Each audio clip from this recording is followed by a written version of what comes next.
Estamos en nuestro tiempo para escépticos, por supuesto con Luis Alfonso Gámez, y hoy con un invitado especial que yo creo, fíjense, que me va a quitar un poco la magia de lo que iba a decir, porque iba a decir que yo creo que tenemos un espía dentro del estudio. Se ha colado un mosquito y estaba yo por aquí mirando cómo me sobrevolaba el mosquito y digo, bueno, seguro que esto es extraterrestre, porque claro, están aquí invadiéndonos y controlándonos y sabiendo lo que hacemos y lo que le decimos de ellos, ¿no? Entonces, pensaba yo en algo de esto, pero va a ser que vas a decir Luis Alfonso Gámez que no, que era un mosquito y sin más, ¿verdad? Bueno, Javier, vaya Luis usted, Alfonso Gámez, ¿qué tal? Muy buenas tardes. Buenas tardes, vaya usted a saber, porque acordémonos de cómo han presentado una foto de una mariposa como un ovni. Sí, lo comentábamos la pasada semana. Alguien ha comentado que igual era un ovni camuflado de mariposa, igual lo que tienes es un ovni camuflado de mosquito. Vaya usted a saber, ya sabes que esto no sé, bueno, tampoco hasta qué punto es real, esto de que pues la CIA y otras agencias gubernamentales en plan espía pues querían hacer una especie de microrobots, ¿no? Con forma de insecto, ¿no? Pues para poder grabar imágenes y hay coger cosas audios, más ¿no? alucinantes. Un magnífico periodista de Washington Post, Joel Achenbach, en un libro maravilloso sobre extraterrestres que trata de platillos volantes, investigación de vida extraterrestre y cosas así, habla de cómo la nanotecnología o las máquinas infinitas, muy pequeñitas, podrían ser el futuro de la exploración espacial. Y en un momento determinado, una conversación con el que era entonces director de la NASA, le dice el otro, vaya usted a saber si no estamos siendo explorados ahora mismo por nanomáquinas, ¿no? Claro. De otros mundos. Bueno, pues es una cosa divertida. Decías que tenemos a Alejandro Agostinelli. Sí, que tenemos invitado especial desde hoy. Buenos Aires, desde nada Buenos menos. Aires. Alejandro Agostinelli, ¿qué tal? Muy buenas tardes. Hola, ¿qué tal? ¿Cómo estás? ¿Qué tal, Alejandro? ¿Cómo se vive por Argentina? Bien, ¿no? Bien, con frío pero bien. Claro, que estáis en invierno ahí ahora. Con mucho frío. Sí. Ya me imagino. Pues Alejandro es, ahora que no me ve, es periodista y es posiblemente no te ve, pero te oye, ¿eh? Uno de los tipos que más sabe y que mejor sabe de todo el entramado, digamos, del culto, de esa atracción que sentimos los humanos por los extraterrestres, ¿no? Es autor de un magnífico libro que a mí me gustaría ver en las librerías españolas, que es Invasores, historias reales de extraterrestres en la Argentina, con el que he disfrutado como con pocos, porque la ufología es muy aburrida. Para cuando ya lleva una edad. Muy aburrida, hombre. No, la ufología oficial. Aquí si ves la portada del libro, parece una portada de película americana de estas en plan de nos invaden y salimos todos por la autopista para adelante. Pero es que el libro es muy bueno. El libro es muy divertido, además, porque nos enseña que quizás lo más extraño en el sentido de extraterrestre, lo más extraño está en nosotros mismos, ¿no? No solo que los extraterrestres están en nosotros mismos, sino que el más alienígena puede ser nuestro vecino, que esa idea del extraterrestre que viene de otro mundo. Hoy tenemos a Alejandro por una cosa que a mí me parece importante, y es aclarar o explicar un caso que ocurrió en Chile hace 32 años, me parece, que ahora Alejandro nos va a explicar y que últimamente nos han vuelto a vender a través de programas de televisión, a través de Cuarto Milenio, nos lo han vuelto a vender como un caso muy misterioso y como un caso en el que no se sabe lo que es cuando eso es mentira. Este además es un caso de los históricos. Eso es. Entonces, lo mejor es que Alejandro nos cuente un poco el caso de la abducción del Cabo Valdés. ¿Cómo es exactamente? A ver, te hago un resumen. Un resumen somero, sí. Mira, esto sucedió, sí, pues es un caso complejo de explicar, pero básicamente esto sucedió en la madrugada del 25 de abril de 1977, ¿no? En una zona que se llama Pampa de Liuscuma, de la precordillera andina, en Chile, en la quinta región de Chile, a 5 kilómetros de Putre, que es, digamos, la ciudad más importante de la zona. Un grupo de soldados de un destacamento del ejército de Chile cumplían servicio en una caballeriza y esa noche estaban muy apaciblemente conversando, hablando digamos, de bueyes perdidos, y de pronto se encuentran con una luz muy intensa en el horizonte. Uno de ellos llama la atención sobre esto, el cabo Valdés, Armando Valdés Garrido, que en ese momento tenía 23 años. Bueno, eran en total eran 8, ¿no? Estaba él y 7 conscriptos. en medio digamos, de la oscuridad de la noche, se asustan mucho, esa luz seguida por otra, una luz entre violácea, que en un cierto momento adquiere cierto resplandor, los asusta mucho. Ellos en ese momento estaban desarmados, a diferencia de lo que cuentan las crónicas que de aquellos tiempos en que imaginaban un escenario casi prebélico con los soldados en posición de combate. Nada de eso. Ellos se agarraron unos de otros, muertos de miedo y de frío frente a esas luces, sin saber qué era lo que pasaba. De pronto el cabo Valdés decide separarse, a pesar de haber hecho como un acuerdo entre ellos que iban a estar unidos, decide separarse y se va, según dicen los conscriptos, en dirección a la luz, ¿no? Desaparece de la vista de los testigos, y se dice que la desaparición del cabo Valdés en rumbo a estas luces duró alrededor de 15 minutos. Nunca se sabe, digamos, nunca se sabrá si exactamente fueron 15 minutos o menos o más. El punto es que durante esos 15 minutos los conscriptos quedaron muy, muy asustados. Claro, relacionaron la desaparición del cabo con las luces.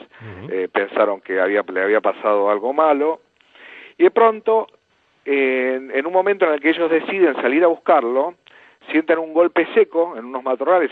Recordemos que la oscuridad era completa, y frente a ellos lo ven llegar o como caer de algún lado al cabo, ¿no? Que incluso les grita, muchachos. Ellos corren, se acercan al cabo. Bueno, se lo encuentran a Valdés, que estaba con la ropa un poco raída, como riéndose, como poseído, en un estado muy extraño.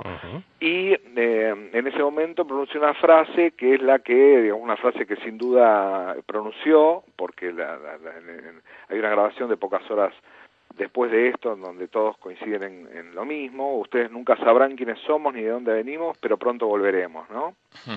Eso es lo que dijo. Bueno, hasta ahora, por lo que nos has contado, Alejandro, hasta ahora, esto sería un caso perfectamente vendible en cualquier programa de los que nos decía antes Luis Alfonso Gámez, ¿no? De estos que se dedican al misterio en general, ¿no? Ahora, ¿dónde está el truco? Así como está contada la historia, la verdad, a ver, la historia esta es la que se conoció durante casi 30 años, ¿no? En realidad, la que hemos leído nunca todos hubo una desmentida de los pormenores de la historia. Así se la contó, incluso, bueno, poco después, cuando ya, o al otro día, cuando se reencuentran un poco con el relato de la experiencia que habían vivido en la madrugada, uno de los conscriptos se interroga acerca de la barba, que tenía demasiado crecida, Valdés, y a partir de ese momento la extrañeza de la historia aumenta vertiginosamente, porque la barba, que tenía una barba de 5 días, se fijan en la hora de su reloj, y también se había adelantado 5 días el reloj. Entonces, wow, ¿no? Durante esos 15, todo empieza a encajar, minutos, ¿no? había estado en algún otro lugar, en algún suburbio estelar, había sido sin duda abducido. Entonces ya la historia cobró como mucho vuelo. Y esa historia es una de las historias de abducción que, por ser el testigo o el protagonista militar, ¿no? Más crédito tienen dentro de, digamos, de nuestro mundo hispanoamericano, ¿no? Exacto. Del mundo de habla hispana. El hecho de haber sido militar, digamos, también el hecho de que tampoco hubo una desmentida oficial del ejército, al contrario, claro, ¿no? El ejército facilitó de alguna manera en aquel momento la difusión del caso, porque al mes de que esto sucedió, hubo una autorización a Canal 13 de Santiago a hacerle la entrevista a Valdés, que fue la que finalmente consagró la difusión masiva de la historia, ¿no? O sea, al poco tiempo ya en todos los rincones del mundo se estaba hablando de la abducción del cabo Valdés. Sí, eso yo lo he leído, más o menos es lo que todos hemos leído con mayor o menor extensión en los libros de ufología, y que está en los kioscos en todos lados, hasta que, como hace cosa de 2 años, me parece, Diego Zúñiga, el periodista chileno Diego Zúñiga, y tú, buenos amigos, dais con Valdés y habláis con Valdés, ¿no? Sí, la historia de la búsqueda de Valdés para mí fue como una obsesión que me acompañó a lo largo de casi toda mi vida ufológica, te voy a decir, porque yo siempre quise entrevistarlo. En el año 93 pude hablar por primera vez con él, telefónicamente, me pidió dinero para contarme su historia y un contrato con la editorial donde yo antes trabajaba para publicar su libro. Le pedí que me mandara un resumen de lo que había pasado, porque yo decía, ¿sobre qué vas a escribir si no recordás lo que sucedió durante esos 15 minutos? No, yo tengo algo para decir. O sea, yo en el año 93 sabía que él tenía algo para decir acerca de esos 15 minutos de tiempo perdido. No sabía qué, también sabía que él estaba haciendo una interpretación religiosa de su experiencia porque él se había congregado en un movimiento evangélico. De hecho, nosotros con Diego Zúñiga hace 2 años pasamos todo un día con él en la iglesia, en una iglesia evangélica que se llama Centro Bíblico Los Tapiales. Bueno, participamos ahí de la ceremonia religiosa con ellos, él ahí estaba muy a gusto, era claramente el número 2 de la congregación, o sea, es una persona que está muy involucrada en la religión evangélica. Como ustedes saben, los evangélicos tienen, entre sus creencias, le dan una importancia desmesurada a la presencia, digamos, de las fuerzas diabólicas. Que serían los ovnis, ¿no? ¿Cómo? Que serían los ovnis, ¿no? Para parte de ellos, ¿no? Y sí, para parte de los evangélicos, los ovnis podrían ser fuerzas diabólicas, ¿no? Entonces, Vaya mezcla, han tenido como una relación con este asunto problemática, porque tendría entonces que, digamos, a partir de su nueva cosmovisión, esa experiencia se podría entender como un intento de apoderarse de él, de una energía, digamos, de una fuerza espiritual de carácter negativo, ¿no? De carácter diabólico. Y bueno, y por esto mismo, siempre yo me decía que finalmente entrevistar a Valdés iba a ser un problema, porque todo lo que él contara iba a estar contaminado.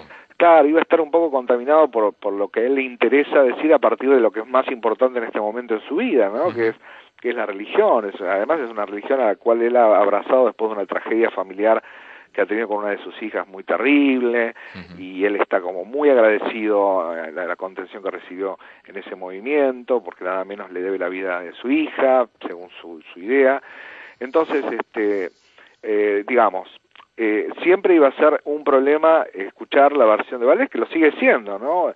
Cuando nosotros lo entrevistamos durante toda esa tarde con Zúñiga, sinceramente no esperábamos encontrarnos con un tipo tan relajado y con tantas ganas de contarnos lo que realmente había pasado, ¿no? ¿Y qué es lo que realmente había pasado? Porque yo he escuchado la cinta y ya lo sé, pero yo creo que nuestros oyentes, si alguno ha visto o ha seguido en YouTube la entrevista que le hizo el otro día Iker Jiménez al cabo Valdés, pues se pueden sorprender de lo que en realidad dice Valdés, ¿no? Y que torea, porque tú has visto esa entrevista, cómo torea. Mira, esa entrevista es bastante vergonzosa. Es una entrevista bastante vergonzosa porque Iker sabe todo. Es una entrevista que se hizo conociendo el final del cuento, exacto, haciendo como que no se conoce el final del cuento, ¿no? ¿Y cuál es el cuento? Porque hay un momento... ¿Qué le pasa a Valdés en esos 15 minutos? ¿Cuál es la realidad? Mira, la realidad es que la realidad que cuenta Valdés, y que ya le había contado a Patricio Abusleme, y que ya le había contado a Rodrigo Bravo, o sea, una versión que no es que nos la contó, que la improvisó para nosotros, sino que a posteriori fuimos confirmando que ya había habido otras personas a las cuales les había contado lo mismo. Es que durante esos 15 minutos él simplemente se había ido a hacer pis. Vamos, que se fue a orinar. Se había ido a orinar, entonces por eso él salta una pirca para poder llegar hasta ese lugar. Él siempre, incluso en esa entrevista también dice que él estaba en todo momento observándolos, aparentemente desde arriba de esa pirca. Él asistió al momento de histeria y de crisis de los soldados, fue esa la razón por la cual decidió regresar. Él lo que nos dijo a nosotros es que no entendía muy bien por qué había actuado de esa forma, ¿no? Que él, incluso yo le dije, la verdad que esto que estás describiendo, de haber estado en un lugar desde donde vos podías ver el comportamiento de los testigos y no hacer nada frente a eso, haber demorado, recién saliste a verlos o a buscar cuando ellos salían a buscarte, ¿no? Sí. Me parece que es bastante cruel, bastante cínico, Sí, le digo, sí. y él lo aceptaba, decía que sí, que efectivamente, que él no entendía por qué había actuado de esa manera, ¿no? Cuando Oye, le Alejandro, preguntábamos, lo único, a mí me queda un detalle ahí en el tintero. ¿Las luces entonces qué eran? Bueno, a partir de este momento el asunto de las luces pasa, digamos, con el giro que cobraba el caso, las luces pasaron a ser algo totalmente secundario y irrelevante porque teníamos a un cabo que parecía haber sido abducido y que ahora nos contaba a nosotros que en realidad había ido a orinar, ¿no? Sí. Entonces su abducción, tremenda, terrorífica, había pasado a ser un caso de incontinencia urinaria. Y el tiempo perdido del paso y las mirando la luces tapia. que tanto los habían asustado ya en un contexto de tanto nerviosismo, Claro. donde se había creído lo peor sobre el destino de Valdés. Finalmente no lo era, pero Valdés reaparece en un estado de trance, balbuceando palabras que parecen ser dictadas por un ser de otro planeta. El asunto de las luces, si no había sido demasiado relevante, pasó a serlo, ¿no? Entonces los recuerdos ya empiezan como a desdibujar un poco la realidad de lo que pudieron haber visto. Hoy, no, incluso el propio Valdés a nosotros nos decía que él había pensado seriamente en la posibilidad de que pudiera haber sido un avión, ¿no? En fin, nunca se sabrá exactamente qué es lo que vieron, o sí, pero no hubo hasta ahora un intento serio por identificar aquello que vieron, y podríamos decir que técnicamente esas eran luces no identificadas, pero lo que definitivamente estaba en duda antes y se confirmaría ahora es que alguna vez Valdés se hubiera alejado más de 10 metros del punto donde estaban sus compañeros, ¿no? Tiene toda la pinta, de verdad, visto desde fuera. Esto está publicado en la revista Más Allá tal cual, ¿eh? Y existen los audios. Tiene toda la pinta de ser una broma que uno se le va de las manos. Sabes que él mismo lo dice, que la cosa él no la pudo manejar porque él no pensó que iba a tener tanta trascendencia. Él decía, no, mirá, Es la bola de nieve que engorda, ¿no? Sí, hay muchos casos que terminan que son difíciles de explicar o de comprender por esta razón, ¿no? Porque cobran un vuelo desmesurado y cuando ya está publicado y ya la gente acepta esta historia como se la vendieron, la persona se encuentra con la dificultad de que la verdad termina siendo como, no sé, como algo que los va a desilusionar y que ¿para qué? ¿No? Ya que una vez que la cosa cobró vuelo, Valdés estaba en una situación muy comprometida, era su trabajo el que estaba en juego, o sea, ya el ejército había avalado, aparte recordemos la época, ¿no? Sí. Entonces, él estaba en la peor situación posible para decir que además el lugar había quedado había habido una situación de descontrol, de caballos que habían reaccionado mal, ellos están cuidando caballos. O sea, le podía haber caído un consejo de guerra. La verdad es que su situación era muy conflictiva. Ellos, incluso hay cosas que no sabemos todavía que sucedieron esa noche, porque Valdés reconoció que también habían hecho como un pacto de honor que no iban a contar nunca algo que sucedió esa noche, pero que bueno, que no era un pacto que él no iba a violar. Alejandro, Luis Alfonso, sí. Tenemos que irnos despidiendo ya, que estamos a punto de llegar a las 2 de la tarde. Vale. El caso está contado, está resuelto. Hablaremos otro día. Yo solamente quiero hacerle una pregunta a Alejandro, porque no me resisto a hacérsela. ¿Se siguen viendo luces extrañas por el Cerro Uritorco? No, el Cerro Uritorco ya hace mucho que no se ven. hace mucho que no se ven. Pero sí, hubo una época en que se las veía. Vale. Pues a ver si tenemos en unas semanas igual a hablar, Alejandro, de los ovnis en general. ¿Te parece, Javier? Cuando quieras. Sí, perfectamente. Bueno, pues un abrazo grande. Un abrazo. Alejandro Agostinelli, un placer tenerle aquí. Muchísimas gracias. Un gusto. Luis Alfonso, lo mismo. Vale. Hasta la semana que viene. Hasta ahora. Agur. Adiós.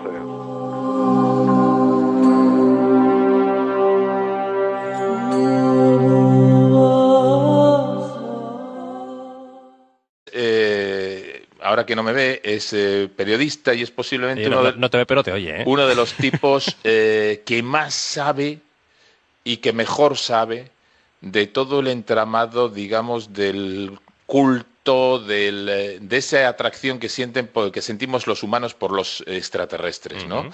Es autor de un magnífico libro que a mí me gustaría ver en las librerías españolas, que es Invasores, historias reales de extraterrestres en la Argentina, con el que he disfrutado como con pocos, porque la ufología es muy aburrida. Para cuando ya lleva una edad. Muy aburrida, hombre. No, la ufología oficial. Aquí si ves la portada del libro, parece una portada de película americana de estas en plan de nos invaden y salimos todos por Joel Achenbach, en un libro maravilloso sobre extraterrestres que trata de platillos volantes, investigación de vida extraterrestre y cosas así, habla de cómo la nanotecnología o las máquinas infinitas, muy pequeñitas, podrían ser el futuro de la exploración espacial. Y en un momento determinado, una conversación con el que era entonces director de la NASA, le dice el otro, vaya usted a saber si no estamos siendo explorados ahora mismo por nanomáquinas, ¿no? Claro. De otros mundos. Bueno, pues es una cosa divertida. Decías que tenemos a Alejandro Agostinelli. Sí, que tenemos invitado especial desde Buenos Aires, desde nada Buenos menos. Aires. Alejandro Agostinelli, ¿qué tal? Muy buenas tardes. Hola, ¿qué tal? ¿Cómo estás? ¿Qué tal, Alejandro? ¿Cómo se vive por Argentina? Bien, ¿no? Bien, con frío pero bien. Claro, que estáis en invierno ahí ahora. Con mucho frío. Sí. Ya me imagino. Pues Alejandro es...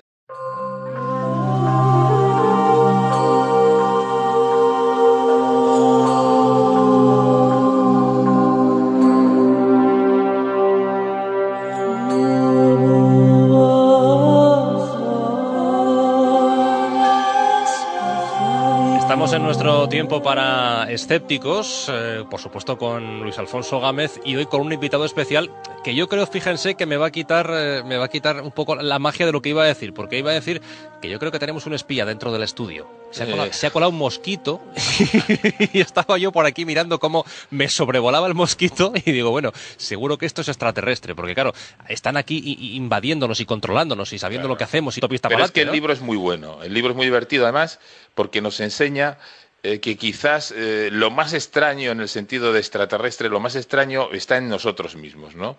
No solo que los extraterrestres están en nosotros mismos, sino que el más alienígena puede ser nuestro vecino, que esa idea del extraterrestre que viene de otro mundo. Hoy tenemos a Alejandro por una cosa que a mí me parece importante, y es aclarar o explicar un caso que ocurrió en Chile hace 32 años, me parece, que ahora Alejandro nos va a explicar y que últimamente nos han vuelto a vender a través de programas de televisión, a través de Cuarto Milenio, nos lo han vuelto a vender como un caso muy misterioso y lo que le decimos de ellos, ¿no? Entonces, pensaba yo en algo de esto, pero va a ser que vas a decir Luis Alfonso Gámez que no, que era un mosquito y sin más, ¿verdad? Bueno, Javier, vaya Luis usted... Alfonso Gámez, ¿qué tal? Muy buenas tardes. Buenas tardes, vaya usted a saber, porque acordémonos de cómo han presentado una foto de una mariposa como un ovni. Sí, lo comentábamos la pasada semana. Alguien ha comentado que igual era un ovni camuflado de mariposa, igual lo que tienes es un ovni camuflado de mosquito. Vaya usted a saber, ya sabes que esto no sé, bueno, tampoco hasta qué punto es real, esto de que pues la CIA y otras agencias gubernamentales en plan espía pues querían hacer una especie de microrobots, ¿no? Con forma de insecto, ¿no? Pues para poder grabar imágenes y hay coger cosas audios, más ¿no? alucinantes. Un magnífico periodista de Washington Post